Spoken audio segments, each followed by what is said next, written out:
Professor Quillnox adjusted his 3 pairs of spectacles and gazed out at his classroom of eager young xenobiologists. Well, mostly eager. The flibbit in the front row was currently a nervous shade of purple, which meant it was either excited about today's lesson or terrified of pop quizzes. With flibbits, you never could tell. "All right, class, settle down," Quillnox announced, his crystalline voice echoing through the lecture hall. "Today we're continuing our survey of harmless species across the galaxy. I know, not as exciting as last week's lesson on the carnivorous gas clouds of Theta Prime, but understanding peaceful civilizations is just as important for a well-rounded xenobiologist." Kronk, the know-it-all crystalline being in the 3rd row, immediately raised one of his many appendages. "Professor, shouldn't we be studying more dangerous species? I mean, what's the point of learning about creatures that couldn't hurt a quantum flea?" "Patience, Kronk," Quillnox replied with the weary tone of someone who'd answered this question roughly 3,000 times in his teaching career. "Not every species in the galaxy is trying to dissolve you with acid or harvest your organs for interdimensional cuisine. Some beings actually evolved to be, dare I say it, pleasant." Pip, a tiny floating orb of pure enthusiasm, bobbed excitedly near the ceiling. Oh, are we going to learn about the harmony singers of Nebula 7? I heard they communicate entirely through interpretive dance and never hurt anyone. Close, Pip, but today we're examining an even more fascinating example of peaceful evolution. Quillnox turned to his holographic display and began scrolling through his prepared files. "We'll be studying a species that has managed to develop advanced technology and space travel without developing any significant biological weapons or aggressive tendencies. Truly remarkable, considering most species need at least some survival instincts to make it off their home planet." The class leaned forward with mild interest. Flibbit turned a slightly less nervous shade of purple, which Quillnox took as a good sign. "Let me just pull up their file here," he muttered, squinting at his display through all 6 lenses. "Now where did I put that? Ah, here we go. Species designation. Oh, this should be perfect for today's lesson." What Professor Quillnox didn't notice, as he confidently clicked on what he thought was the file for the gentle herbivore collective of Pastoral Prime, was that his cursor had drifted slightly to the left. Instead of opening a lesson about the galaxy's most peaceful vegetarians, he had just accessed a file marked with more warning labels than a toxic waste disposal unit. The file header flashed across the screen. Species, humans, planet of origin, Earth. Classification, Deathworld, Class 12. Proceed with extreme caution. But Quillnox, busy adjusting his spectacles and clearing his throat for his lecture, missed this entirely. As far as he knew, he was about to teach his students about the most harmless creatures in the known galaxy. "Ah yes, here we are," he said cheerfully, completely oblivious to the cosmic-level mistake he was about to make. "Today, class, we'll be learning about humans." As if the universe had a particularly twisted sense of timing, the classroom door hissed open at that exact moment. What walked through that door made every alien in the room question their life choices. Jake Martinez stood 6 feet tall, which in a classroom designed for beings who averaged about 3 feet in height, made him look like a skyscraper with legs. His dark hair was disheveled, his eyes were bloodshot, and he moved with the shambling gait of someone who had been awake for approximately 37 hours straight. "Sorry I'm late, Professor," Jake mumbled, his voice a deep rumble that made Flibbit turn an alarming shade of chartreuse. "My transport got delayed, and I've been traveling for like 2 days straight. I am absolutely dead on my feet right now." The classroom fell silent. Pip dropped about 6 inches in altitude, which for a floating orb was the equivalent of fainting. Kronk's crystalline structure actually dimmed with shock. "Dead," whispered Flibbit, now cycling rapidly through colors like a panic-stricken rainbow. "He says he's dead, but he's still moving. Is this some kind of zombie situation?" Professor Quillnox, still blissfully unaware of his filing error, cleared his throat nervously. "Ah, welcome exchange student Martinez. Class, this is our visiting human from the he glanced at his screen, peaceful planet of Earth. Please take a seat anywhere you can fit." Jake looked around the classroom, which was clearly not designed for someone of his proportions. The desks came up to about his knees. "Right, okay, I'll just figure something out." He carefully lowered himself onto the floor, cross-legged, which put him at eye level with most of his classmates. "Man, I'm really running on fumes here. Haven't slept properly in forever." "Fumes." Kronk's voice cracked, creating a sound like breaking glass. "Professor, he's literally telling us he's operating on toxic vapors. This is clearly some kind of chemical-based life form." No, Jake said, completely missing the terror in Kronk's voice. "It's just an expression. I'm just super tired. What I really need is some coffee. Please tell me this place has coffee, or at least something caffeinated. I literally cannot function without caffeine. The word coffee hit the classroom like a neutron bomb. Every alien present immediately began accessing their personal databases, trying to figure out what this mysterious substance was, and why this allegedly peaceful creature seemed to depend on it for basic survival. Pip, who had recovered enough to float back up to his normal height, was the first to speak. Coffee? We've never heard of this coffee. Is it some kind of food? Food? I guess sort of, Jake said, rubbing his temples. It's more like liquid energy, liquid motivation, liquid will to live, really. I mean, I drink like 4 or 5 cups a day, just to stay human. The silence that followed this statement was so complete you could have heard a quantum particle sneeze. 4 or 5 cups, Flibbit repeated slowly, now a color that didn't exist in most species' visual spectrum, of liquid will to live, per day. To stay human. Yeah, pretty much, Jake confirmed, completely oblivious to the fact that he had just described what sounded like the most terrifying chemical dependency in galactic history. So, when does the cafeteria open? Because I'm starting to get a headache, and trust me, nobody wants to see me when I have a caffeine withdrawal headache. At the word withdrawal, Professor Quillnox's spectacles actually fell off. All 6 of them. While Jake sat on the floor looking like death warmed over and wondering why everyone was staring at him like he'd just announced his plans to consume their firstborn, the aliens had shifted into full research mode. Their personal databases were working overtime, and what they were discovering about this mysterious coffee substance was absolutely terrifying. Pip was the first to break the horrified silence, his voice now a barely audible whisper. Professor, I've accessed the galactic substance database. Coffee is listed as a stimulant derived from the seeds of a plant species. The active compound is called caffeine, and according to this data, it's classified as a naturally occurring pesticide. A pesticide? Flibbit had now achieved a color that was somehow simultaneously ultraviolet and infrared. He's drinking pesticide, voluntarily, multiple times per day. Kronk's crystalline structure was practically vibrating with shock as he processed his own research. It gets worse. Much worse. I'm looking at the molecular composition here, and caffeine is chemically similar to adenosine, which regulates sleep cycles in most carbon-based life forms. But instead of promoting rest, caffeine blocks these receptors, essentially hijacking the nervous system. Hijacking the nervous system, Professor Quillnox repeated weakly, finally retrieving his spectacles from the floor. Of course it is. Jake, completely unaware that he was being discussed like a walking chemical weapon, stretched and yawned. Man, I could really go for a double espresso right about now, maybe a triple. I've got 3 more classes after this, and there's no way I'm making it without some serious caffeine. Triple, Pip squeaked, nearly hitting the ceiling. Professor, he's talking about increasing the dosage. This is clearly some kind of combat enhancement protocol. Kronk was now accessing more databases, his panic driving him to dig deeper into the research. Oh, this is fascinating in the most terrifying way possible. Listen to this.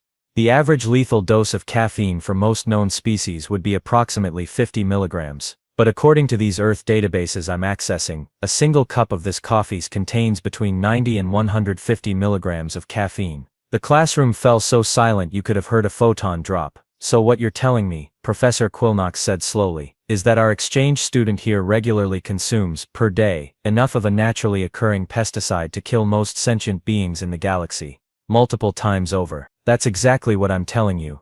Kronk confirmed, his voice now sounding like grinding glass. And he's asking for a triple dose. Flibbit had given up on maintaining any recognizable color, and was now just a swirling mass of panic-induced hues. But why? Why would any species evolve to require poison to function? What kind of death world produces creatures that need pesticide just to stay awake? Jake chose that moment to let out another massive yawn and mutter, God, I'm so tired I could sleep for a week. If I don't get some coffee soon, I'm literally going to pass out right here on the floor. Pass out. Pip repeated in horror.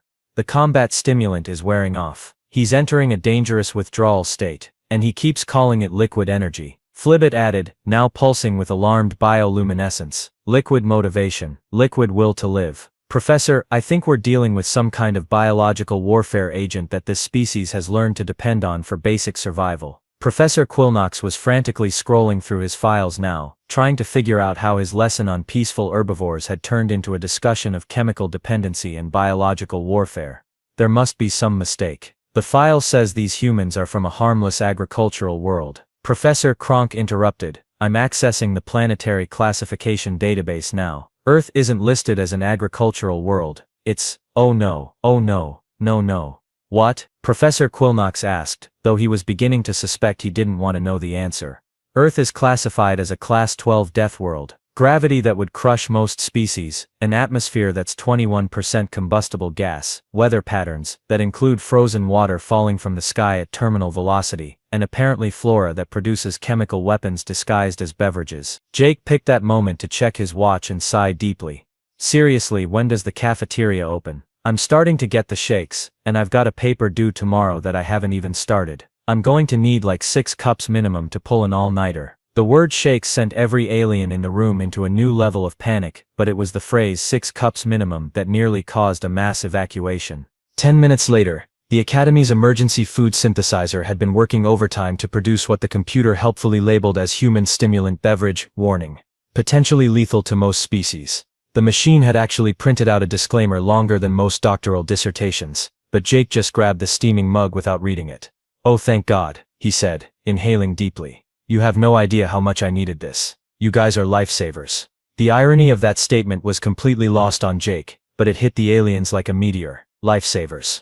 He was calling the deadly poison that kept him functional a lifesaver. Professor Quillnox had quietly activated the classroom's emergency recording system, partly for scientific documentation and partly because he was fairly certain they were about to witness either a miracle of biological adaptation or the most spectacular alien death in Academy history. Jake took his first sip, and the transformation was immediate and absolutely terrifying to observe. His bloodshot eyes suddenly snapped into focus with laser-like intensity. His slumped posture straightened until he was sitting ramrod straight. The exhausted shuffle in his movements disappeared, replaced by quick, precise gestures. Most disturbing of all, he smiled. Not a tired, polite smile, but a wide, energetic grin that showed way too many teeth. Oh yeah, that's the stuff, Jake said, his voice now clear and sharp instead of the mumbled groaning from before. I can actually think again. Man, I love coffee. It's like liquid productivity. Flibbit had completely given up on maintaining any coherent color and was now just strobing like a panicked lighthouse.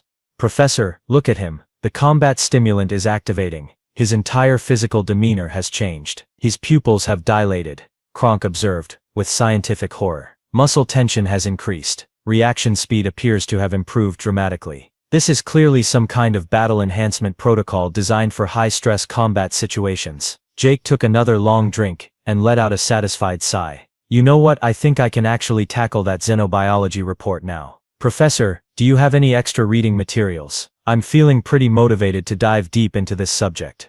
Motivated, Pip whispered from near the ceiling.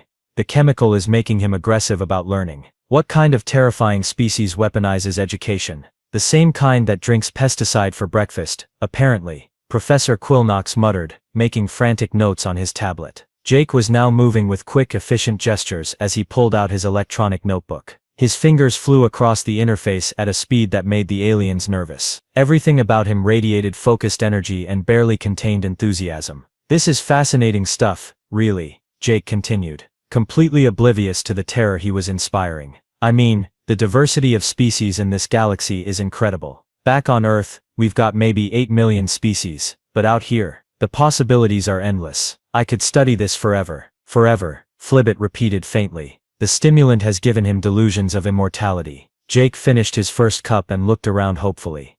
Hey, is there any chance I could get a refill? I'm thinking maybe a large this time. I've got about 6 hours of studying ahead of me, and I want to make sure I stay focused. The request for more poison sent the aliens into a fresh wave of panic, but what happened next was even worse. Jake started talking faster. You know, I was reading about Flibbit physiology on the transport here, and the color-changing mechanism is absolutely brilliant from an evolutionary standpoint. The chromatophore response time must be incredibly fast to achieve those rapid color shifts. And Kronk, your crystalline structure, is that silicon-based. The light refraction patterns are gorgeous. How do you process information through a mineral matrix? And Pip, gravitational manipulation for flight, right? The energy requirements must be enormous. The rapid-fire questions and genuine enthusiasm were perhaps the most terrifying thing the aliens had witnessed yet. Jake was demonstrating advanced knowledge, tactical analysis, and what appeared to be reconnaissance gathering, all while under the influence of his chemical enhancement. He's interrogating us, Kronk said in a voice like breaking crystal. The combat stimulant has made him curious about our biological weaknesses, and he's processing information at an accelerated rate,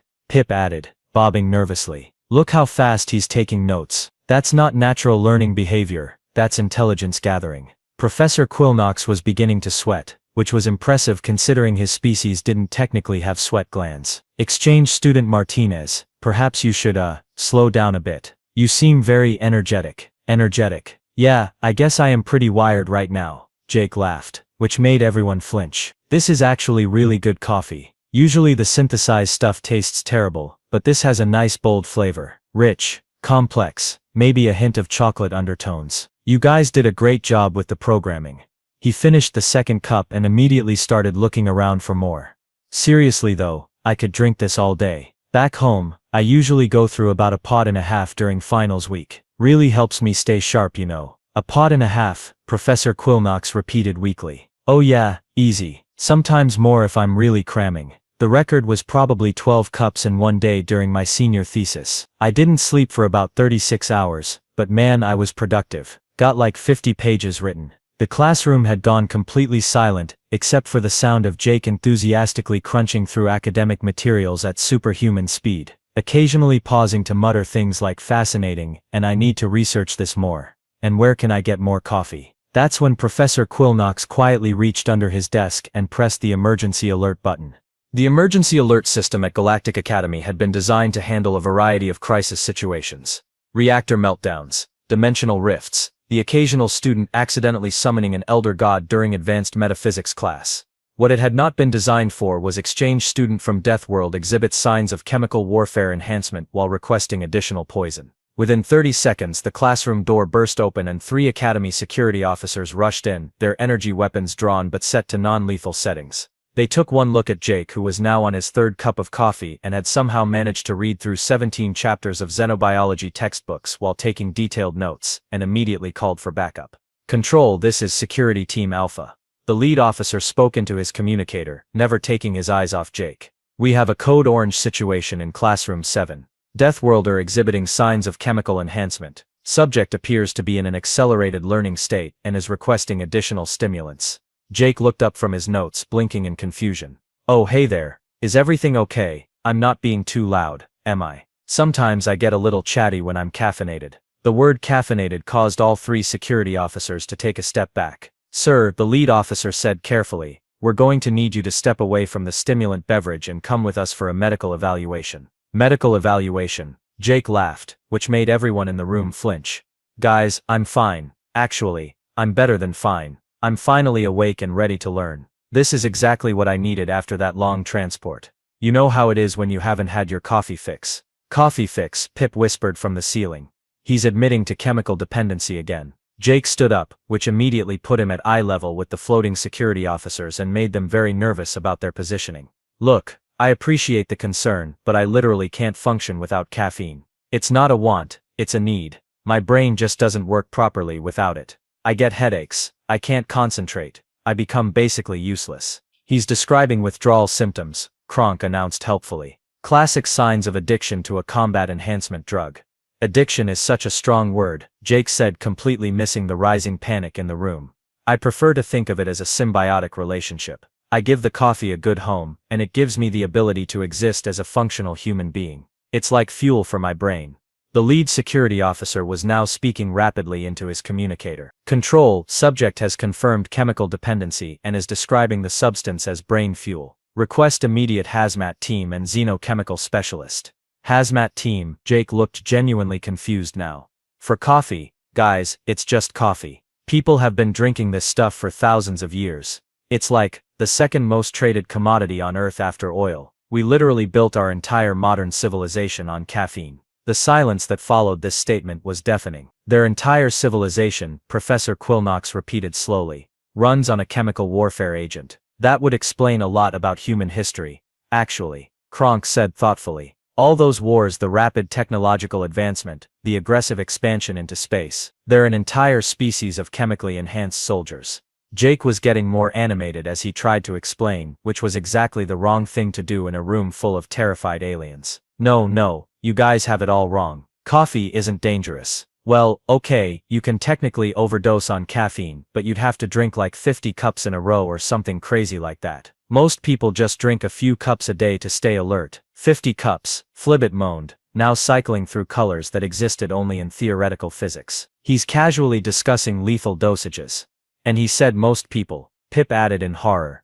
This isn't just him, this is species-wide chemical enhancement. The security team leader was practically shouting into his communicator now. Control, we need the Academy commander down here immediately. The Deathworlder has revealed that his entire species is dependent on chemical stimulants for basic cognitive function. This is a galactic security issue. Jake threw his hands up in exasperation, which caused every alien in the room to duck for cover. Okay, clearly there's been some kind of misunderstanding here. Coffee is not a weapon. It's a beverage, a delicious, necessary, life-giving beverage that makes mornings bearable and late nights possible. Life-giving, one of the security officers repeated into his radio. Subject continues to describe the chemical as essential for survival. Because it is, Jake exclaimed, his coffee-enhanced enthusiasm now in full swing. Do you know what the world would look like without coffee? Chaos. Pure chaos. Office workers stumbling around like zombies, students falling asleep in class, drivers nodding off at the wheel. Coffee isn't just a drink, it's the foundation of functional society.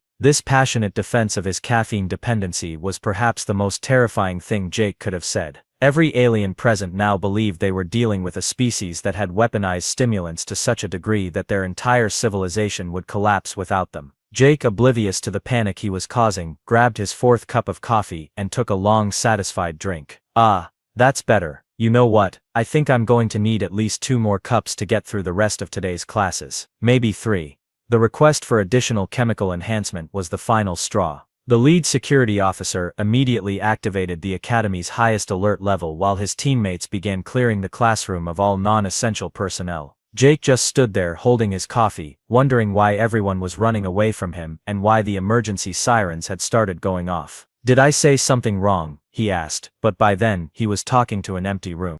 Academy Commander Zephyros arrived 15 minutes later, accompanied by a full hazmat team, 3 xenochemical specialists, and what appeared to be half the Academy's teaching staff. He found Jake sitting peacefully in the empty classroom, working his way through his 5th cup of coffee while casually reading through the advanced quantum mechanics textbook he'd borrowed from the library. Exchange student Martinez, Commander Zephyros announced, his voice carrying the authority of someone who had dealt with interdimensional invasions and temporal paradoxes before breakfast. I'm going to need you to very slowly put down the chemical enhancement beverage and step away from the table. Jake looked up from his textbook, genuinely confused. Chemical enhancement. Oh, you mean my coffee? Commander, I think there's been some kind of huge misunderstanding here. Misunderstanding? The commander's 4 eyes narrowed dangerously. Son, we have reports that you've consumed multiple doses of a lethal stimulant, that you've described your species as dependent on chemical warfare agents, and that you've threatened to consume additional doses despite showing clear signs of toxic enhancement. Jake blinked slowly, then started laughing. Not the manic, caffeine-fueled laughter from before, but genuine, confused amusement. Wait. You think coffee is a chemical weapon? You think humans are chemically enhanced soldiers? The evidence speaks for itself, Commander Zephyros replied grimly. Your planet is classified as a Class 12 death world, you consume substances that would kill most sentient species, and you exhibit dramatic behavioral changes under the influence of these substances. That's when Professor Quillnox, who had been frantically double-checking his files for the past 20 minutes, finally spoke up. Commander, I think we may have a problem. A big problem. Bigger than harboring a chemically enhanced Deathworlder, the commander asked. Much bigger, Professor Quillnox said weakly, holding up his tablet. I've been reviewing the actual Earth classification files, and it turns out humans aren't classified as chemically enhanced warriors. They're classified as, well, this is embarrassing. They're classified as persistence hunters. The room fell silent. Persistence hunters. Commander Zephyros repeated. Yes, sir. Apparently, humans evolved to chase their prey across vast distances until the prey literally died of exhaustion. They don't need chemical enhancement for warfare because they're naturally designed to outlast anything that runs from them. The coffee isn't a combat drug, it's just how they stay awake. Jake nodded enthusiastically. Exactly. See, humans have this weird relationship with sleep. We're naturally programmed to be tired most of the time, but we've built a society that requires us to be alert for like 16 hours a day. Coffee just bridges that gap. It's not making us superhuman, it's making us human. Commander Zephyros was rapidly scrolling through the Earth files on his own device. So you're telling me that this substance, which our analysis shows contains enough stimulants to kill a Rigelian battle rhino, is just casual breakfast beverage for your species? Pretty much, yeah, Jake confirmed. I mean, some people drink tea instead, but that's got caffeine too, just less of it. And don't even get me started on energy drinks. Those things are basically liquid lightning. Liquid lightning? Pip whispered from somewhere near the ceiling. There are stronger versions. Oh yeah, tons of them, Jake said cheerfully. Pre-workout supplements, espresso shots, those little energy drink packets you dump in water. Humans have been finding new and creative ways to caffeinate themselves for centuries. It's like a hobby. The xenochemical specialists were huddled around their equipment, running calculations and looking increasingly disturbed. Commander, one of them called out, if his species has been consuming these substances for centuries, their tolerance levels must be astronomical. What we considered a lethal dose might be like drinking water to them. Exactly, Jake said, pointing at the specialist with his coffee cup. You get it. Humans can handle caffeine, because we've been drinking it forever. Natural selection at work. The people who couldn't handle coffee probably didn't make it through college. Professor Quillnox cleared his throat nervously. Exchange student Martinez, when you said coffee was the foundation of functional society, you weren't talking about chemical warfare enhancement. You were talking about productivity. Well yeah, Jake said, as if it were the most obvious thing in the galaxy. Have you ever tried to function on 3 hours of sleep without caffeine? It's basically impossible. Coffee doesn't make us superhuman, it makes us capable of dealing with our own poor life choices. Commander Zephyros set down his tablet and rubbed his temples. So let me get this straight. Your species evolved on a death world with crushing gravity, toxic atmosphere, and predators that could kill most galactic citizens with their bare hands. But instead of developing natural weapons or armor, you developed the ability to drink poison for fun and chase things until they die of exhaustion. When you put it like that, it does sound pretty weird, Jake admitted. But hey, it worked out. We made it to space, didn't we? The commander looked around at his security team, his hazmat specialists, and his teaching staff, all of whom were staring at Jake like he was some kind of bizarre evolutionary accident. Exchange student Martinez, he said finally. I'm going to authorize the installation of a human-grade coffee synthesis unit in the academy cafeteria, with appropriate warning labels. Really? Jake's face lit up with genuine joy. That's awesome. Thank you so much, Commander. You have no idea how much this means to me. I was starting to worry I'd have to go through withdrawal, and nobody wants to see that. No, Commander Zephyros said faintly, I imagine they don't. As the security teams and specialists filed out of the classroom, shaking their heads and muttering about Deathworld species and their inexplicable beverage choices, Jake settled back down with his textbook and his coffee. Professor Quillnox, he called out as the professor was packing up his materials. Thanks for the warm welcome. I think I'm really going to like it here. Professor Quillnox paused at the door and looked back at Jake, who was contentedly sipping his coffee and reading about quantum mechanics like nothing had happened. Exchange student Martinez, he said. I have a feeling you're going to be the most popular student this academy has ever had. And he was right. Within a week, Jake's coffee drinking had become legendary throughout the academy. Students would gather to watch him consume what they called Deathworld fuel while casually discussing advanced physics. The coffee machine in the cafeteria, installed with warning labels in 47 different languages, became a tourist attraction. But the best part was the new course that Professor Quillnox added to the curriculum. Advanced Deathworld Biology, How to Survive on Liquid Rocket Fuel and Determination. Jake was naturally the teaching assistant.